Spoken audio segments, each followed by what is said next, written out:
Bonjour, nous sommes le 8 avril, le numéro 535 de la Tribune des travailleurs vient de sortir. À la une cette semaine, ce n'est pas aux travailleurs de payer pour la guerre. En effet, aujourd'hui, le 8 avril, se tient le Conseil des ministres, au cours duquel le Cornu présentera au gouvernement son projet d'actualisation de la loi de programmation militaire. Cette loi de programmation qui couvre le budget militaire de 2024 à 2030, elle consacrait déjà 413 milliards d'euros au budget de la guerre. Le Cornu propose d'ajouter 36 milliards en plus, parmi lesquels 8,5 milliards seraient consacrés au stock de munitions. Et pendant que le gouvernement continue de mener son offensive pour augmenter le budget de la guerre, eh bien, il continue de s'en prendre aux travailleurs et aux jeunes.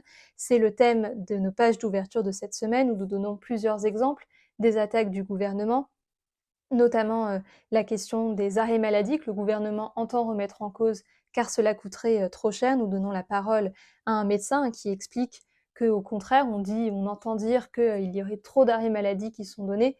Au contraire, ce qu'il explique, c'est qu'il y a aujourd'hui trop d'arrêts de travail justifiés qui ne sont pas pris en compte. Et si Macron et Le Cornu poursuivent leurs attaques contre les travailleurs et les jeunes, eh bien c'est parce qu'ils peuvent aujourd'hui compter sur le silence de ceux qui, au sommet des organisations ouvrières, que ce soit les organisations syndicales, que ce soit les partis politiques qui prétendent représenter les travailleurs, eh bien tous couvrent le gouvernement, tous refusent d'engager et d'organiser réellement la mobilisation dans l'unité contre la guerre, contre la politique anti-ouvrière de Macron et de Le Cornu.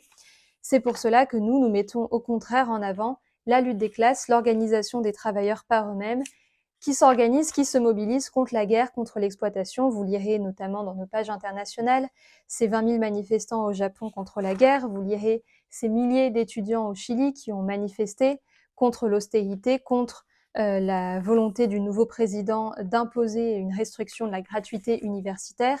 Et puis vous lirez cet entretien avec un avocat aux États-Unis qui défend les travailleurs immigrés et qui explique que la défense du droit du sol concerne l'ensemble du mouvement ouvrier, pas seulement les travailleurs immigrés. Cet avocat est un des signataires de cet appel lancé par le Comité international contre la guerre et l'exploitation, un appel de militants de 48 pays qui propose de se réunir le 8 novembre prochain à 14 h à Paris pour un meeting international contre la guerre et l'exploitation, un meeting international ouvrier.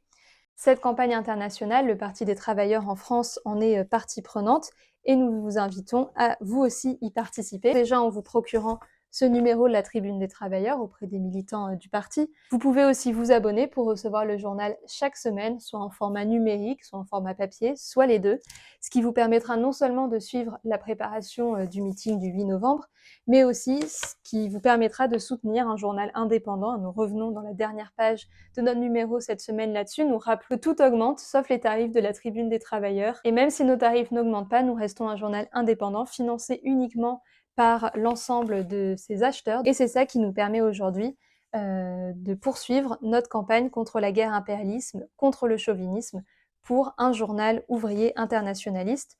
Une autre manière évidemment de participer à cette campagne, c'est de vous inscrire tout de suite pour participer au meeting du 8 novembre auprès des militants du Parti des travailleurs. Et vous pouvez aussi contribuer à cette campagne, d'une part financièrement, puisque cette initiative sera elle aussi financée en toute indépendance. Et puis vous pouvez faire connaître cette campagne autour de vous, notamment en signant et en faisant signer l'appel du Parti des travailleurs pour exiger le retrait des troupes françaises du Moyen-Orient. À la semaine prochaine.